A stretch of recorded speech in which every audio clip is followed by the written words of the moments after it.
సరైన కారణము లేకుండా నువ్వు ప్రేమించటానికి నీకు అధికారం ఉంది. సరిగ్గానే మాట్లాడుతున్నా, మీరు జాగ్రత్తగా విని గుర్తుపెట్టుకోవాలి ప్రతి అక్షరం.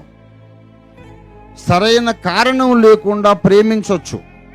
You can love somebody without a reason. Actually love loves always without a reason. ప్రేమ ఎప్పుడు కారణం లేకుండానే ప్రేమిస్తుంది. అసలు కారణం లేకుండా ప్రేమించిన దాని పేరే ప్రేమ. కారణంతో ప్రేమించింది ప్రేమ కాదు. అది కామము, అది మోహము, అది స్వార్థము, అది లోభిత్వము. కారణంతో ప్రేమించింది అది వ్యాపార దృష్టి. It is not love. ఎవరినైనా నువ్వు ప్రేమిస్తే ఎందుకురా వాడిని ప్రేమించావు అని దేవుడు గుడ్లు మీరు చూడడు, కోప్పడడు. అంత పనికి మాలోని ఎందుకురా నువ్వు ప్రేమించావు అని దేవుడు అడిగాడు అనుకో, మరి నువ్వు నన్ను ప్రేమించావు కదా తండ్రి, నేను కూడా పనికి మాలోనే కదా, నాకు నచ్చావురా నా కుమారుడా వచ్చేసాయి అంటాడు.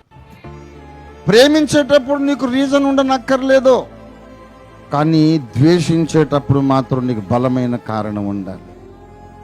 ఏదో నేను అనుకున్నట్టు జరగలేదు, నా మాట వినలేదు, నన్ను గౌరవించలేదు అనే సిల్లీ రీజన్స్తో నువ్వు ద్వేషించావనుకో, నీవు ఒక కయ్యను అని దేవుడు నీ మీద ముద్ర వేస్తాడు. Maybe you will miss haven.